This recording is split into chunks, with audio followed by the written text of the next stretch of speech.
ಅಗ್ನಿ ದುರಂತಗಳ ಬಳಿಕ ಬಸ್ ಮಾಲೀಕರಿಗೆ ಸರ್ಕಾರದ ಖಡಕ್ ಡೋಸ್ ಒಂದು ಸಿಕ್ಕಿದೆ. ಫೆಬ್ರವರಿ 28ರ ಒಳಗಾಗಿ ಎಲ್ಲ 11 ಸುರಕ್ಷತಾ ನಿಯಮಗಳನ್ನು ಪಾಲಿಸುವುದಕ್ಕೆ ಸರ್ಕಾರ ಖಡಕ್ ಆದೇಶ ಕೊಟ್ಟಿದೆ.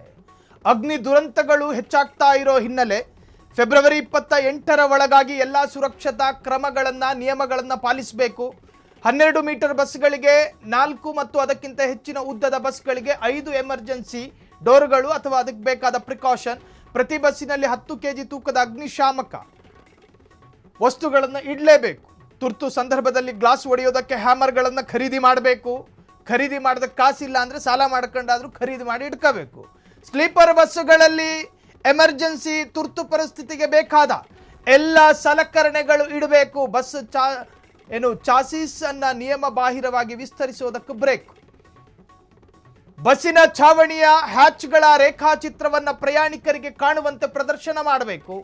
ಚಂದಕ್ಕಂತ ಸ್ಕ್ರೀನ್ ಹಾಕಿ ಒಳಗಿಡೋದಲ್ಲ. ಸುರಕ್ಷತಾ ಮಾನದಂಡಗಳಿದ್ದರೆ ಮಾತ್ರ ಬಸ್ಸಿಗೆ ಎಲ್ಲ ತರಹದ ಪರವಾನಿಗೆ. ಅನುಮೋದಿತ ಟೆಸ್ಟಿಂಗ್ ಏಜೆನ್ಸಿಯಿಂದ ಪ್ರಮಾಣ ಪತ್ರವನ್ನು ಖರೀದಿ ಮಾಡಬೇಕು.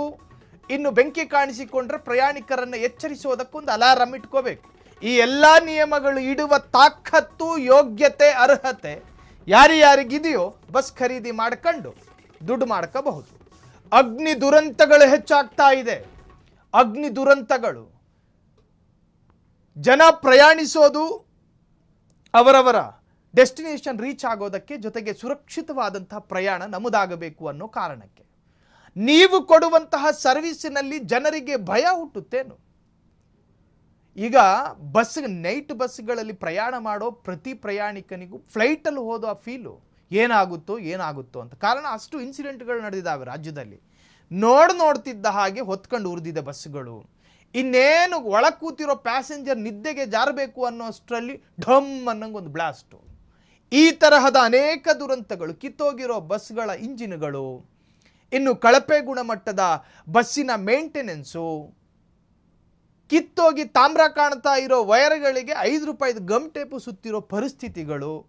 ಈ ತರಹದ ಸಿಚುವೇಶನ್ಗಳಲ್ಲೇ ಬಸ್ಸನ್ನು ಮುಂದುವರಿಸುವಂತಹ ಬಸ್ ಮಾಲೀಕರು ನಿಮ್ಮ ಸ್ವಾರ್ಥ ಬಂಡವಾಳಕ್ಕೆ ಜನರ ಪ್ರಾಣ ಬಲಿ ತಗೋಬೇಡಿ ಅಂತ ಹೇಳಿ ಸರ್ಕಾರ ಈಗ ಹೊಸ ನಿರ್ಧಾರ ಮತ್ತು ಸುತ್ತೋಲೆಯನ್ನು ಹೊರಡಿಸಿದೆ. ಅದನ್ನು ಕಡ್ಡಾಯವಾಗಿ ಎಲ್ಲ ಬಸ್ ಮಾಲೀಕರು, ಬಸ್ಸಿಗೆ ಸಂಬಂಧಪಟ್ಟಂಥ ವ್ಯಕ್ತಿಗಳು ಅನುಸರಿಸಬೇಕು ಅಂತ ಹೇಳಿ ಕಡ್ಡಾಯ ನಿಯಮಗಳನ್ನು ಸರ್ಕಾರ ಈಗಾಗಲೇ ಕೊಟ್ಟಿರುವಂತಹದ್ದು. ಅದನ್ನು ಪಾಲಿಸಲೇಬೇಕು.